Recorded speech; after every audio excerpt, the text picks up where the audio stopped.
Look around. You can find cars like these on AutoTrader, like that car riding your tail. Or if you're tailgating right now, all those cars doubling as kitchens and living rooms are on AutoTrader too. Are you working out and listening to this ad at the same time? Well, multitasking pro, cars like the ones in the gym parking lot are for sale on AutoTrader. New cars, used cars, electric cars, maybe even flying cars. Okay, no flying cars, but as soon as they get invented, they'll be on AutoTrader. Just you wait. AutoTrader. This is Fortune's Wheel, a podcast history of the late Middle Ages. A podcast where we take a look at the interconnectedness of our medieval past, the stories it holds, and how these stories directly shaped the world we live in today. I'm your host, Jonathan. I want to thank everyone who's subscribing, downloading, and listening to the show, but a special thanks to those of you who are sharing it on Facebook, Twitter, and Instagram. We're still seeing great growth, and so much of that is owed to you. Thank you.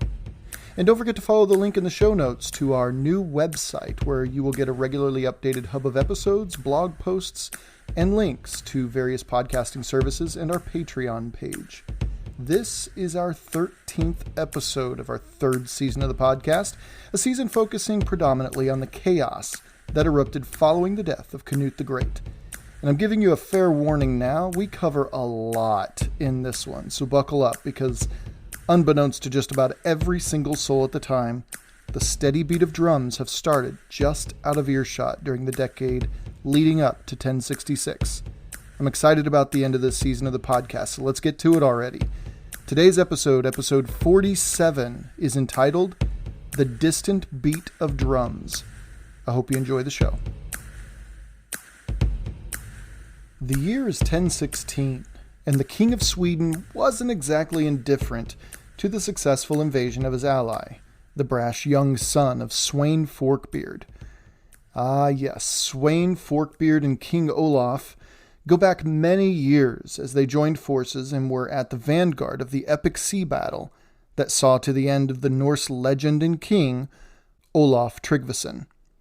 But Sweyn's boy, the now king Canute, had just ushered in a sizable shift in the power structure of the North Sea, and King Olaf Skotkonund of Sweden must tread carefully so as not to draw too much unfavorable attention his way.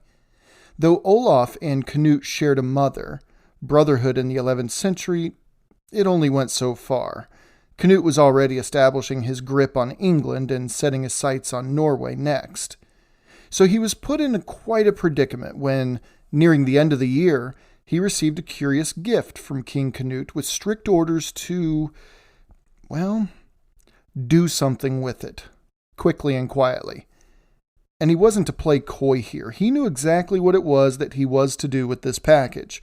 However, being an ally of the old king, King Ethelred II, King Olaf Skotkonund couldn't quite bring himself to carry out the gruesome orders. I mean, it's just a woman with two boys. What kind of threat were they anyway? So King Olaf weighed his options. On the one hand, he carried out these orders to murder the boys, then he stays in the good graces of his current neighbor, a neighbor who is definitely crazy enough to push into his kingdom at any given slight. Or, on the other hand, if he doesn't carry out the orders to murder the boys, then he slides into Canute's burn book. These options weren't ideal, but in the end, he just couldn't murder them, so he chose to send them away, secretly, far, far away. He had options as King Olaf of Sweden, often considered the Swedish king to oversee the shift between pagan Viking Sweden and the Sweden of the Middle Ages proper, as he was Sweden's first Christian king. Well, King Olaf had made a lot of connections around Europe to that point. Obviously, anywhere in and around the North Sea was out, and at first glance, Kievan Rus might be a good place to send them, as his daughter Ingigerd, or as history knows her best, Saint Anna, was at the time married to Grand Prince Yaroslav the Wise. But there were still far too many connections between Scandinavia and Kiev, and his deed would be sniffed out pretty quickly, though some sources say they passed through Kiev to their ultimate destination, the new kingdom of Hungary, led by the prominent King Stephen I. And by 1018, this woman, Eldgith, and her two very young sons, Edward, named after his father's brother, and Edmund, named after his father, arrived at King Stephen's court seeking asylum far away from the purview of the powerful ruler of England and Denmark. They grew up in the Hungarian court, having but two languages, Hungarian and German, spoken through their entire lives. The records lose track of the boy's mother, Eldgith, by 1020, but scant records do give us a glimpse as to major events in both Edward's and Edmund's childhoods. When in 1028, Canute caught wind of these boys having survived after he sent them away to Sweden, Canute sent assassins to Hungary to deal with them once and for all. However, this fizzled out and the boys were safe enough. Either way, King Stephen secretly sent the boys to Kiev for safekeeping until things blew over, and he sent them there along with Stephen's own son, Prince Andrew. So it was between 1028 and the mid-1040s that Edward, Edmund, and Prince Andrew were growing up in the court of none other than, again, Yaroslav the Wise.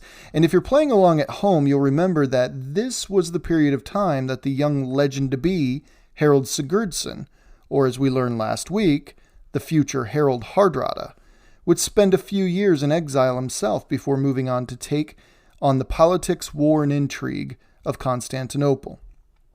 Oh, and throw in no doubt a third language these two boys had in their belt, early Russian. And curiously, something not mentioned in the resources I've read was that they were raised in Latin Christianity, but then spent quite a few years in Eastern Orthodox territory. So there's an interesting dynamic to consider there too.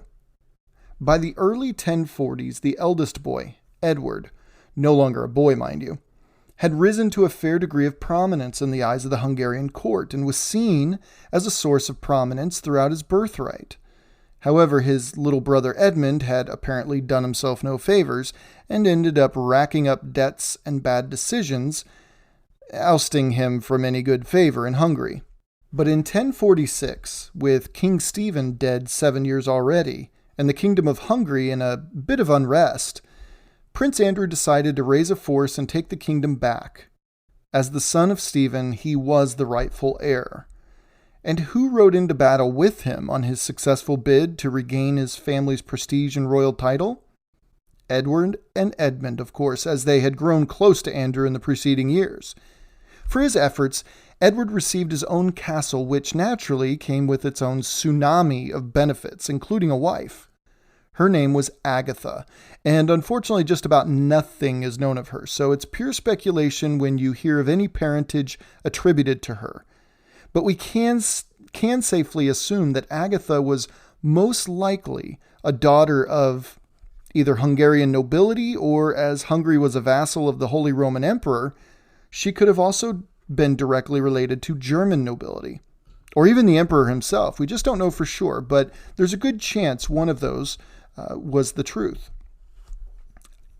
No doubt, either way you look at it, Edward married up. And things seem to be really stacking up nicely for him. But all of that is nothing compared to the opportunity that opened up to him when he heard that the king of the land of his birthplace sought his return. In 1054, Archbishop Stigand of Canterbury is said to be the one who first presented the idea to King Edward back in England that an answer to the increasingly serious issue of succession was to invite a member of Edward's own family back home to receive the crown. It's an almost unbelievable turn of events, but that woman who brought her two sons to Hungary to escape Canute's wrath was none other than Eldgith, wife of Edmund Ironsides. And those two boys, Edward and Edmund, were Ironsides' own sons, making them King Edward's nephews. Thus, Edward the Exile, as history knows him, is the next viable candidate for the throne of England. It's crazy, right? But as it happened, King Edward's request was denied by Holy Roman Emperor Henry III, and Bishop Eldred of Worcester, the head of the delegation, came back empty-handed.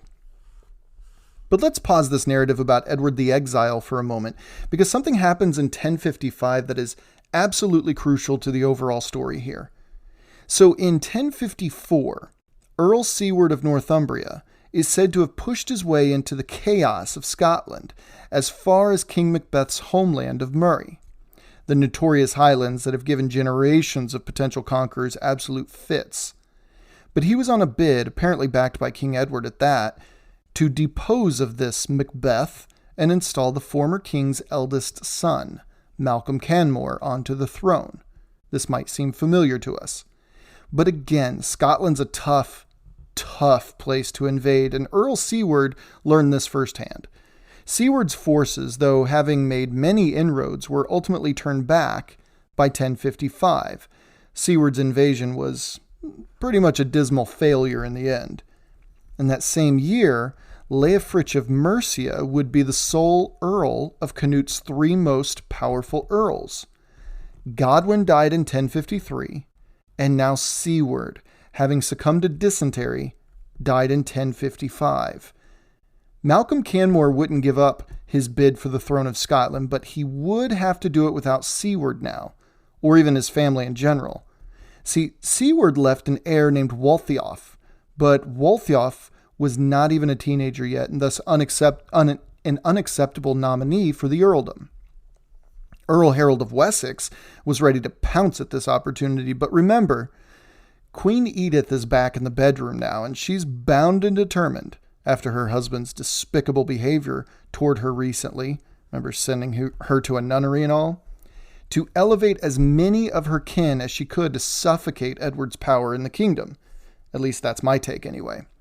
Next thing we know, Tostig Godwinson, Harold and Edith's brother, is elevated to Earl of Northumbria. But put a pin in that one for a minute, as that's a match made in hell if there ever was one, and we need the time to spend fleshing that whole situation out properly.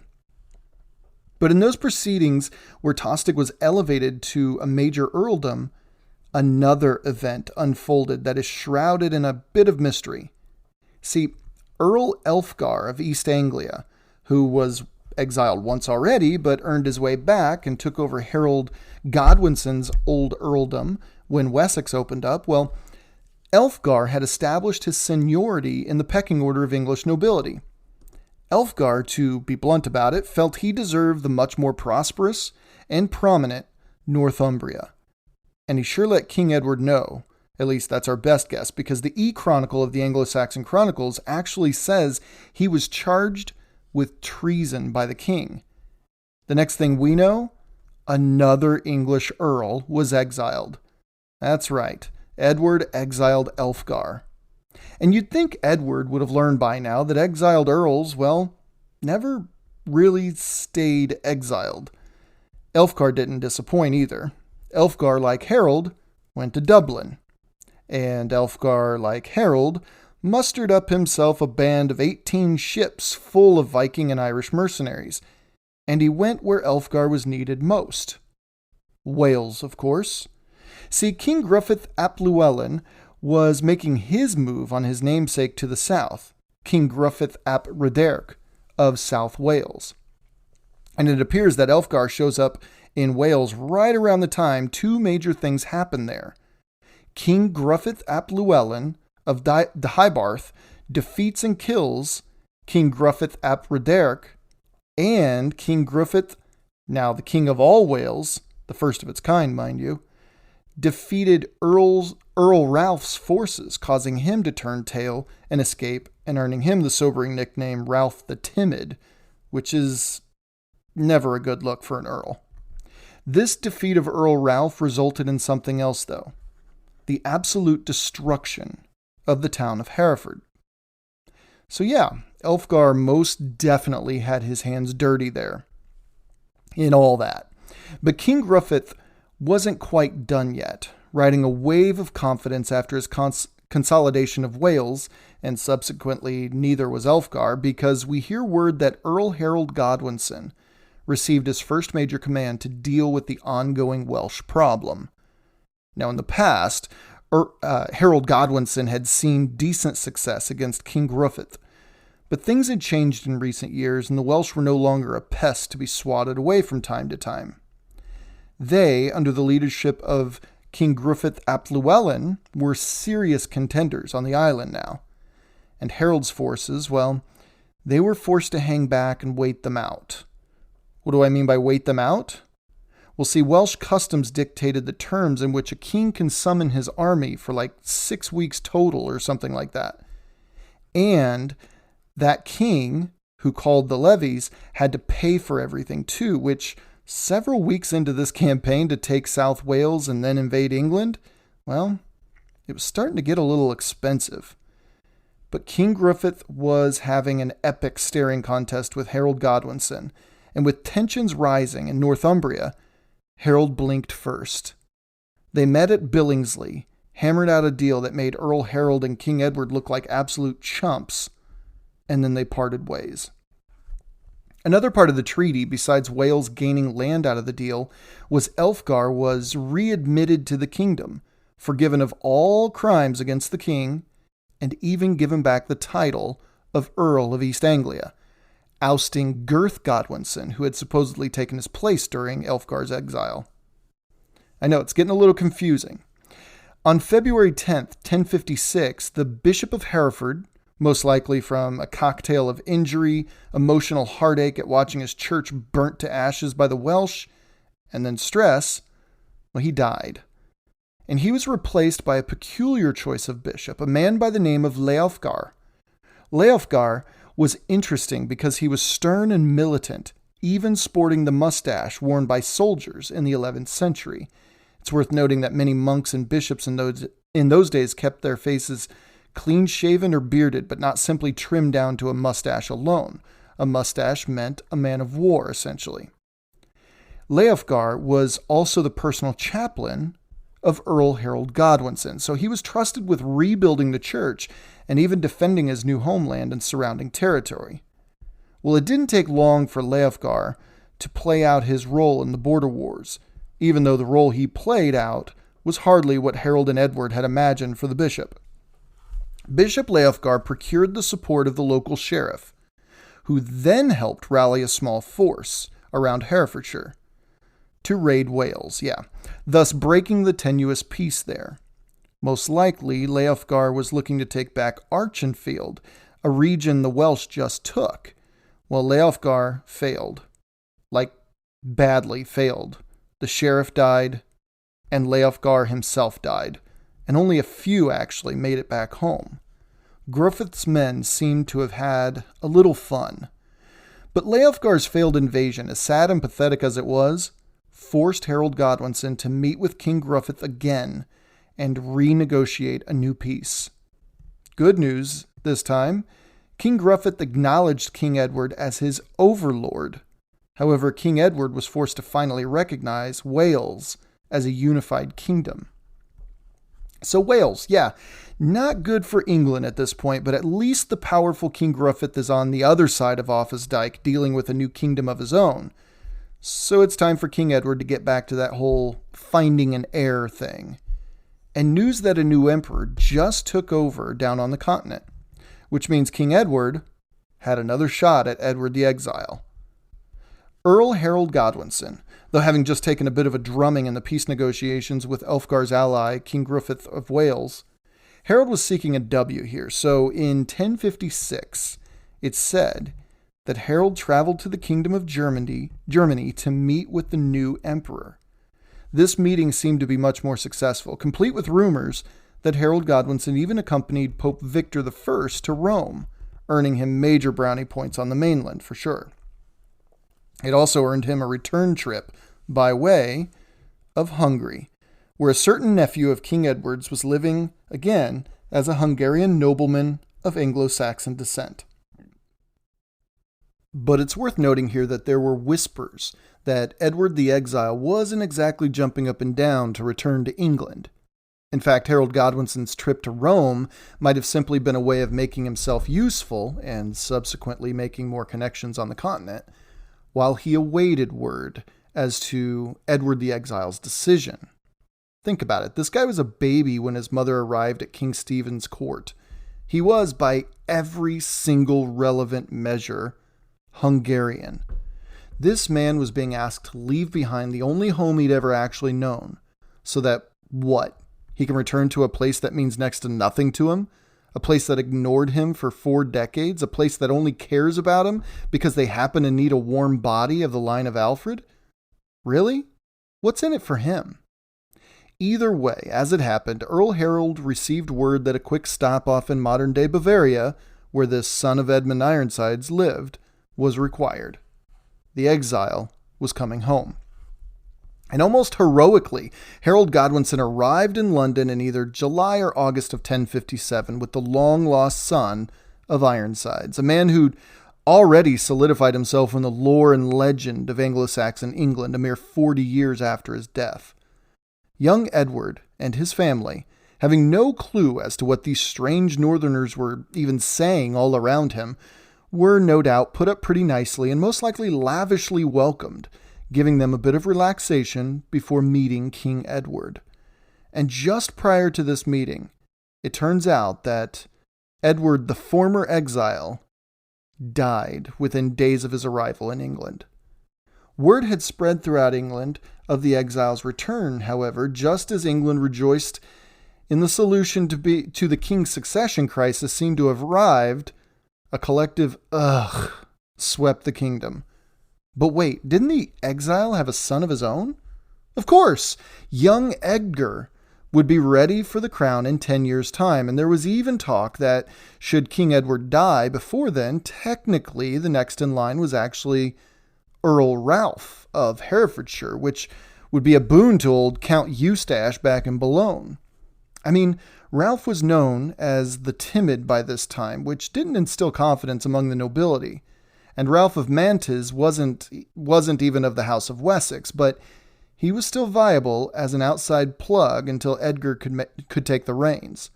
Either way, they could still breathe a little sigh that things might still be okay should the king die prematurely. Remember, King Edward was in his 50s at this point. But they shouldn't breathe too easily yet.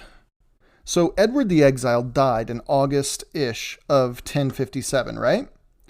Well, a month later, on September 30th, the last of Canute's great earls, and thus the last remaining vestiges of a bygone era, Leofric, Earl of Mercia, died.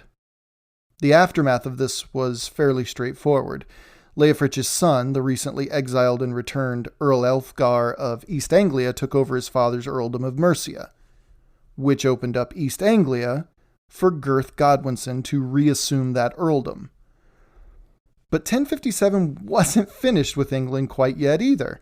On December 21st, Earl Ralph of Herefordshire also died. Yeah, there goes the succession crisis addendum the nobility had just taken out on King Edward's royal successor insurance policy. Now, it was more crucial than ever that 2 things happen. 1, King Edward had to stay healthy for at least 10 years. And 2, young Edgar must be made an Etheling, or crowned prince, as soon as possible, and he must be raised to be a king every second over the next decade. There was also a very outside chance that Earl Ralph's infant, named Harold due to his apparently very close relationship with Harold Godwinson, could become a possible backup, as remember, Ralph was King Edward's nephew, so the connection was certainly there if you squinted just so. As for Earl Ralph's earldom of Herefordshire, well, it was crystal clear that Earl Elfgar of Mercia could neither be trusted to guard the border, I mean, the guy twice teamed up with the rising powerhouse of Wales, King Gruffydd, nor could he establish an accepted assumption of Herefordshire due to the fact that just a couple years earlier, he assisted King Gruffydd in trashing Hereford. The people would revolt the moment it happened, causing more trouble than it was worth. So that left Earl Harold of Wessex to assume the borderlands of Herefordshire to ensure King Gruffydd would somewhat be kept at bay. Very shortly after this, it's worth noting, King Edward interestingly raised young Leofwine Godwinson to become Earl of the eastern part of Herefordshire. So if you think about it, King Edward was essentially giving up on keeping the House of Godwin in check. In addition to Earl Elfgar of Mercia, England's other earls were now, of course, Earl Harold Godwinson of Wessex, Earl Leofwine Godwinson of what amounted to Kent, Middlesex, Hertford, and Surrey, Earl Gurth Godwinson of East Anglia, and Earl Tostig Godwinson of Northumbria. It's like an abundance of Godwinsons there. Yeah, Earl Elfgar was the only earl in England not to be born of the late Earl Godwin of Wessex. And I doubt it slipped your minds, but let me just throw in that King Edward was married to arguably the most adept and savvy of all of them, the brilliant and beautiful Edith Swanneck. What was Elfgar to do? He was surrounded by Godwinsons and was essentially politically neutered. And it's not as if he and Harold or Tostig were exactly on good terms either. He had two friends, really. Well, nope, just one, King Gruffydd of Wales. And he sought an alliance with the Welshman through his daughter, Alditha, in marriage. And King Gruffydd accepted Alditha as his wife. And Elfgar's western border was officially secured. Elfgar must have walked past that trophy case in the halls of English nobility one too many times, glaring at the plaque, proclaiming Sweyn Godwinson as the island's biggest failed son, because this move to establish an alliance with a known enemy of the state, again, this time through marriage, well, it landed Elfgar once again on the lam. That's right, trigger-happy King Edward banished the Earl for a third time, thus fulfilling Elfgar's dream of getting his name on the plaque instead of Sweyn's. Well, there was only one place for Elfgar to run, right? Yeah.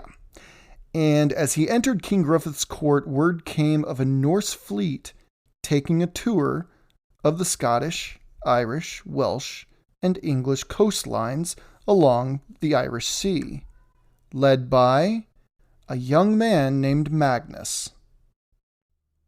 Now, Magnus had a bit of a reputation already, but this reputation as a successful warrior and raider wasn't what made him really stand out, much to his dismay, I'm sure. No, Magnus came from interesting stock. See, Magnus's dad was King Harold III Sigurdsson of Norway. Yeah, Magnus Haraldsson was the son of the living legend, Harald Hardrada. So England was in hot water due to Elfgar's banishment. Again. But this time, a Norseman of high stock was involved. And 1058 must have been an especially dismal year for England because the chroniclers of the Anglo-Saxon D Chronicles mention that, and I quote, "It was too tedious to describe the events of 1058. Yeah, England must have been hammered because by the time we hear anything solid, King Gruffydd was comfortably at home sleeping on stacks of loot. Magnus and his crew were joyfully singing all the way back home to Oslo, and Elfgar was once again Earl of Mercia. And it was, by the end of 1058, England was once again settling into another brief period of peace, it seems. With King Edward's earldoms taken care of, his succession at least penciled in, and the Welsh king content to cross off his dyke, the years of 1059 and 1060 seemed like a time to re-solidify relationships across the kingdom up and down the line of nobility, as well as allow the laymen to do a bit of cleaning up and catching up in terms of rebuilding and regrowing.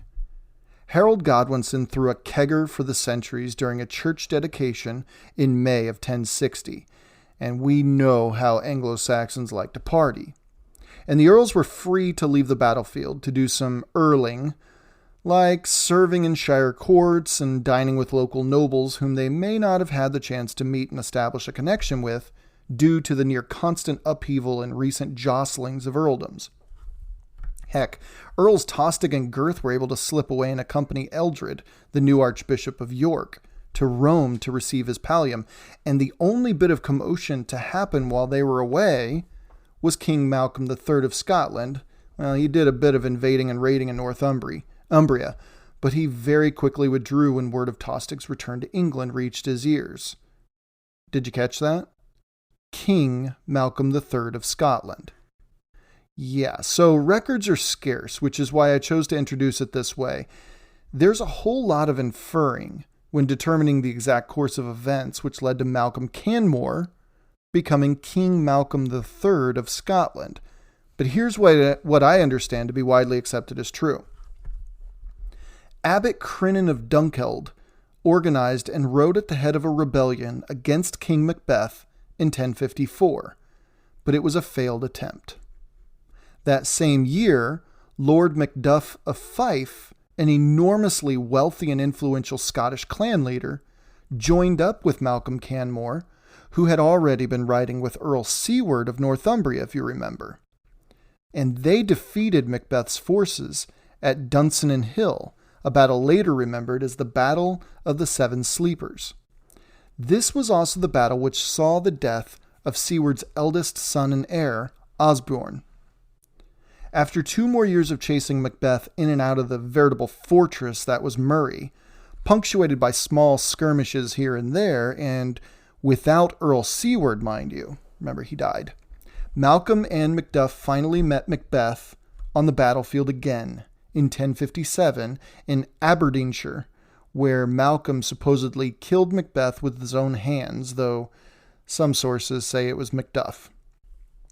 Immediately, Macbeth's stepson and heir, Lulach, rushed to Scone, as was a favorite Scottish pastime in those days when the crown opened up, and he was crowned king.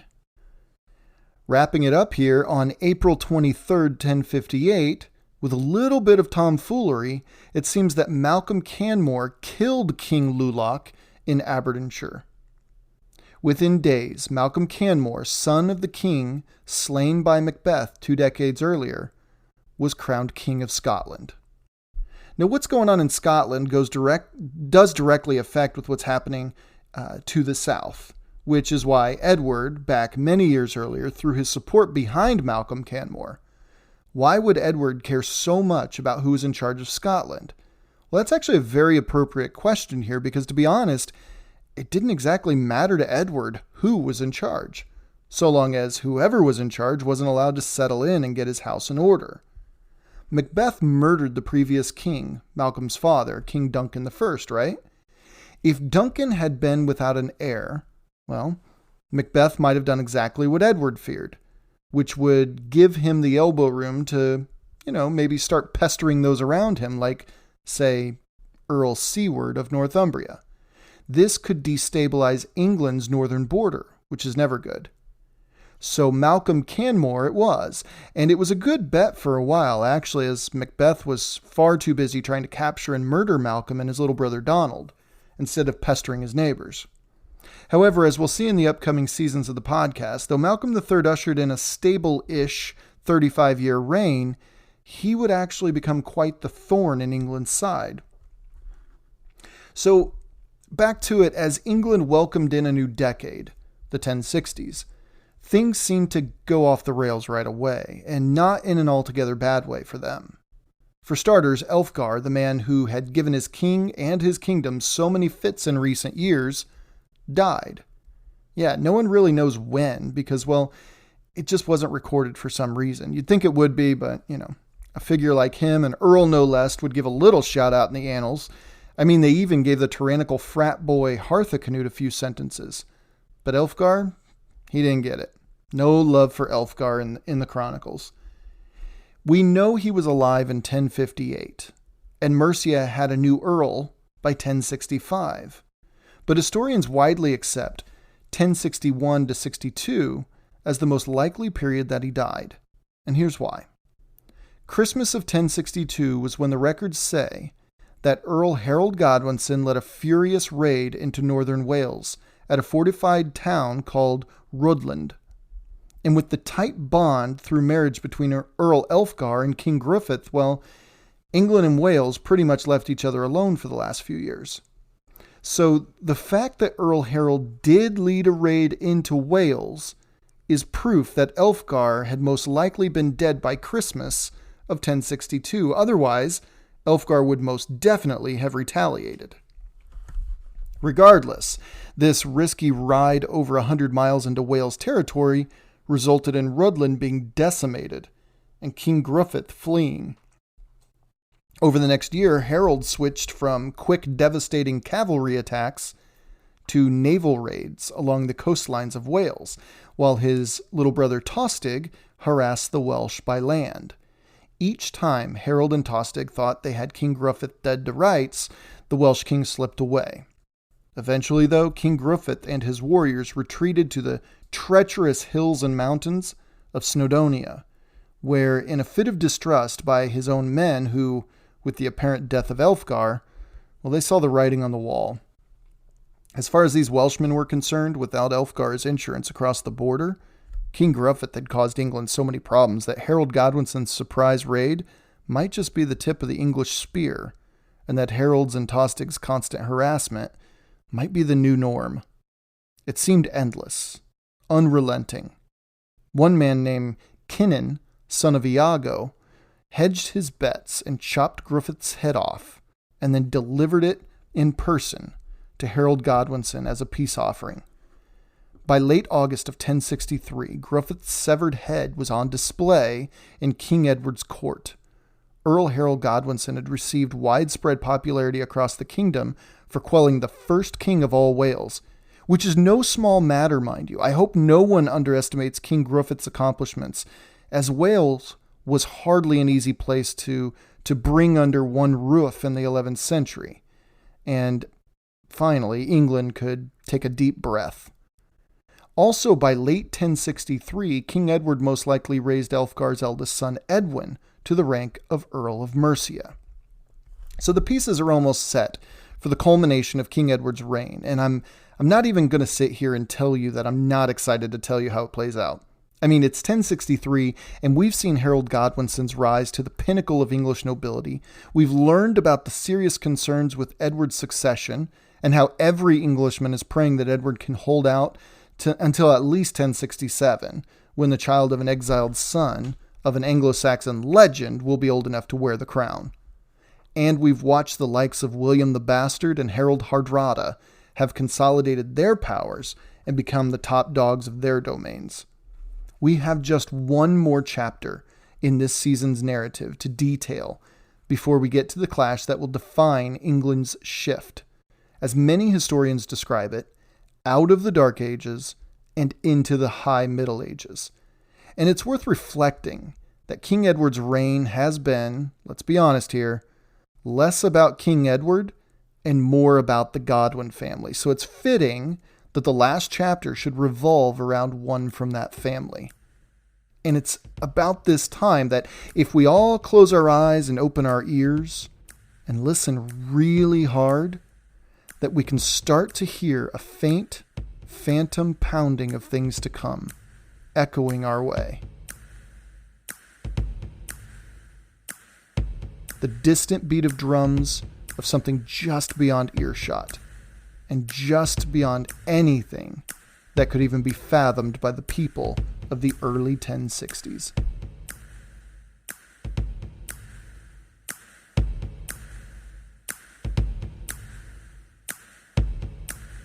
I hope you enjoyed today's episode about the rise and fall of Elfgar, as well as the death of King Gruffydd of Wales due to the relentless pressure of Harold Godwinson and his brother Tostig.